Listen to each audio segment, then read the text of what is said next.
चलिए अगले क्वेश्चन की तरफ चलते हैं। अगले क्वेश्चन में पूछा गया है कि छत्तीसगढ़ में सहकारिता आंदोलन के जनक कौन थे। आपको चार ऑप्शन दिए गए हैं, ए बी सी डी। इसका सही आंसर है ठाकुर प्यारेलाल सिंह। और ठाकुर प्यारेलाल सिंह जो है वो ऑप्शन नंबर बी में दिया गया है, यानी कि छत्तीसगढ़ में जो सहकारिता आंदोलन के जनक थे वो ठाकुर प्यारेलाल सिंह थे, यानी बी आंसर आपका सही हो जाता है। चलिए अब हम अगले क्वेश्चन पर चलते हैं। अगला क्वेश्चन पूछा गया है, क्वेश्चन नंबर 212, कि मूलतः काम के घंटे निर्धारित करने की मांग निम्नलिखित आंदोलन के पीछे का कारण थी। तो कौन सा वो आंदोलन था जिसमें काम के घंटे निर्धारित करने की मांग को लेकर आंदोलन हुआ था। इसके लिए आपका ऑप्शन है उपरोक्त सभी, यानी कि कौन कौन से आंदोलन थे। ऑप्शन नंबर डी इसका सही है, उपरोक्त सभी। अब आंदोलनों के नाम भी देखते हैं, जो आंदोलन थे उनके नामों को बारी बारी से देखते हैं।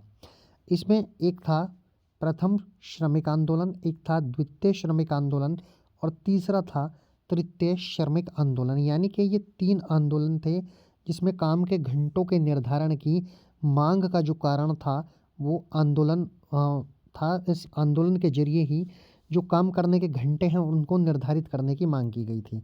तो इस तरह इस क्वेश्चन का आंसर ऑप्शन नंबर डी हो जाता है, यानी कि उपरोक्त सभी। चलिए अब अगले क्वेश्चन की तरफ चलते हैं।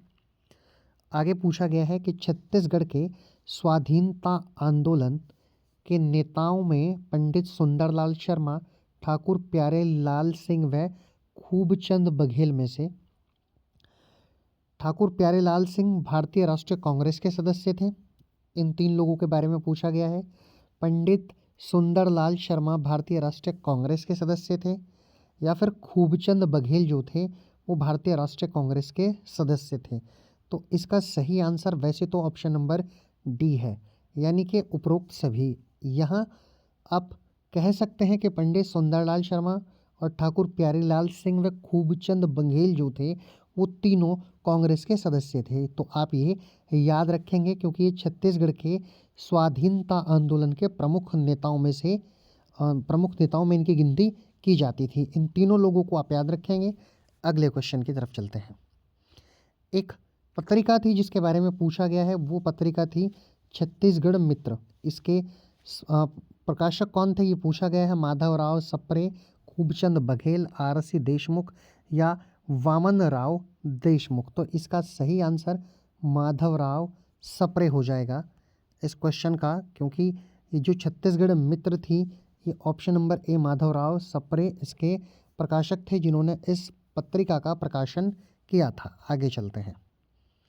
अगला क्वेश्चन है, सन 2011 में छत्तीसगढ़ में लिंगानुपात यानी प्रति 1000 पुरुषों पर महिलाओं की संख्या क्या थी, ये आपसे पूछा गया है। तो इसका सही आंसर है 991, जो कि दिया गया है ऑप्शन नंबर डी में। यानी 2011 की जनगणना के अनुसार जो छत्तीसगढ़ में लिंगानुपात था वो 991 था। आगे चलते हैं। आगे पूछा गया है कि छत्तीसगढ़ राज्य के कलचुरी वंश की कुलदेवी हैं। तो ये आपको बताना है कि कौन है कलचुरी वंश की जो कुलदेवी हैं, और वे हैं नाग नेचिया माँ। ये दिया गया है आपके ऑप्शन नंबर बी में। तो इसका सही आंसर ऑप्शन नंबर बी है। आगे चलते हैं।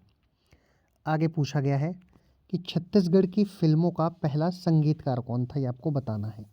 तो जो छत्तीसगढ़ की फिल्में हैं उन फिल्मों में पहले संगीतकार थे सुनील सोनी, और ये दिए गए हैं आपके ऑप्शन नंबर सी में। तो कुल मिलाकर हम कह सकते हैं कि इस क्वेश्चन का सही आंसर ऑप्शन नंबर सी है। चलिए आगे चलते हैं। अगले क्वेश्चन में पूछा गया कि छत्तीसगढ़ के महान समाज सेवक गहिरा गुरु किस जनजाति समुदाय के थे। चार ऑप्शन दिए गए हैं, कोरकू, बेंगा, गोंड या भील। इसका सही आंसर है कोरकू। और कोरकू कौन सा ऑप्शन में दिया गया है, कोरकू दिया गया है ऑप्शन नंबर ए में। यानी जो छत्तीसगढ़ के महान समाज सेवक थे गहिरा गुरु, वो कोरकू जनजाति समुदाय के थे, ये आप जान लीजिए। चलिए अब अगले क्वेश्चन की तरफ चलते हैं। अगले क्वेश्चन में पूछा गया है कि दंतेवाड़ा में स्थित प्रमुख ऐतिहासिक नगरी जहां प्राचीन मंदिरों का समूह है वो कौन सी है। तो वो नगरी है बरसूर, आप याद रखेंगे। और बरसूर कहाँ पर दी गई है, वो दी गई है ऑप्शन नंबर ए में। यानी इस क्वेश्चन का ऑप्शन नंबर ए सही है। बरसूर जो दंतेवाड़ा में स्थित है, यहाँ पर ये जो नगर है बरसूर, वो प्राचीन मंदिरों का समूह यहाँ पर स्थित है, जो बहुत दर्शनीय मंदिर है, देखने लायक मंदिर है। चलिए आगे चलते हैं अगले क्वेश्चन की तरफ। छत्तीसगढ़ राज्य की कौन सी जनजाति साल के वृक्ष को पूजनीय मानती है? साल एक पेड़ की प्रजाति है, साल का एक वृक्ष होता है। तो कौन सी जनजाति है वो बतानी है जो इस साल के वृक्ष को बहुत पूजनीय मानती है, तो वो है बैगा। और ये ऑप्शन नंबर ए में दी गई है, तो इस क्वेश्चन का सही आंसर ऑप्शन नंबर ए हो जाएगा। आगे चलते हैं अगला क्वेश्चन है, बस्तरिया, भटेडिया या छत्तीसगढ़िता मुख्य रूप से किस जनजाति की उपजातियां हैं, ये आपको बताना है। तो एक जनजाति होती है हल्बा, उसकी उपजातियां हैं बस्तरिया, भटेडिया व छत्तीसगढ़िया या छत्तीसगढ़िता इसको कह सकते हैं आप। तो ऑप्शन नंबर सी इस क्वेश्चन का सही आंसर हो जाता है। यानी ये बस्तरिया, भटेडिया या छत्तीसगढ़िता जो जनजातियां हैं, उपजातियां हैं, वो हल्बा जनजाति की हैं। चलिए आगे चलते हैं अगले क्वेश्चन की तरफ। अगला क्वेश्चन है, छत्तीसगढ़ में हल्बा जनजाति किन जिलों में निवास करती है? तो वो दो जिले हैं जहाँ पर रहती हैं, एक है अपना रायपुर और दूसरा है अपना बस्तर। और ये दिया कहाँ गया है? ये ऑप्शन नंबर सी में दिया गया है। ये जनजाति के बारे में हमने बात की, इससे पहले इस जनजाति की जातियों के बारे में पिछले क्वेश्चन में हमने बात की थी। 3 उपजातियाँ बताई थी। ऐसे भी आपसे सवाल पूछा जा सकता है कि ये उपजातियाँ कौन सी जनजाति की हैं, और ऐसे भी पूछा जा सकता है कि ये जनजाति कहाँ पर है, किस जिलों में निवास करती है। तो दोनों तरह के क्वेश्चन मैंने आपको बता दिए हैं। चलिए आगे चलते हैं। एग्जामिनर आपसे किसी भी तरह से पूछ सकता है। अगली जनजाति है कोरकू, जिसके बारे में पूछा गया है कि छत्तीसगढ़ में जो कोरकू जनजाति है वो कौन कौन से जिलों में रहती हैं। तो 2 जिले हैं, आप ये भी याद रखिएगा, एक है कोरिया, एक है सरगुजा। और ये कहाँ दी गई है? ऑप्शन नंबर बी में। देखिए जनजाति से 2 तरह से सवाल बन सकता है।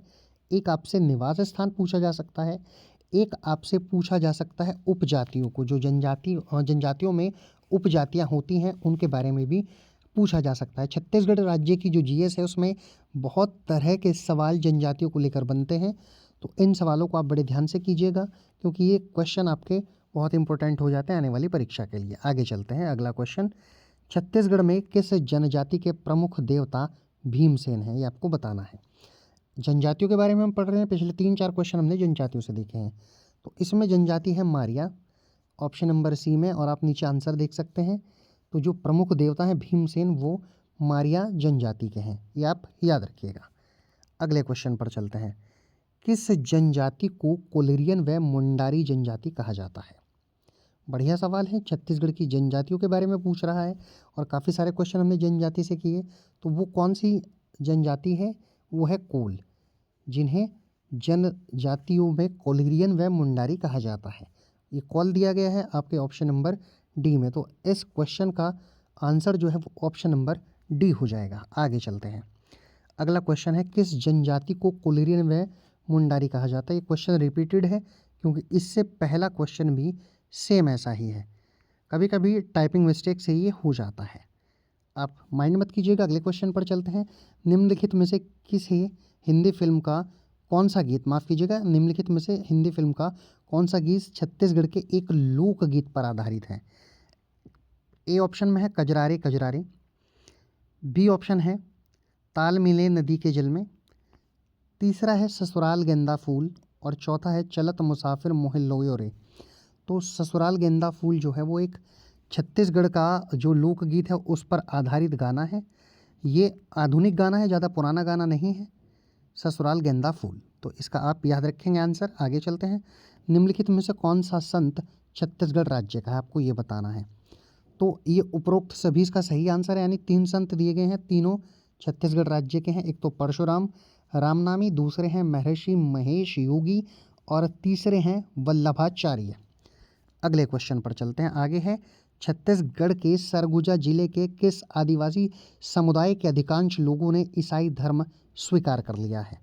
तो इसका सही आंसर है ओरांव, और ये ऑप्शन नंबर सी में आपका दिया गया है। चलिए अगले क्वेश्चन पर चलते हैं, आगे पूछा गया है कि छत्तीसगढ़ राज्य का कौन सा तीर्थ स्थान महानदी शिवनाथ व जोंक नदियों के संगम पर है?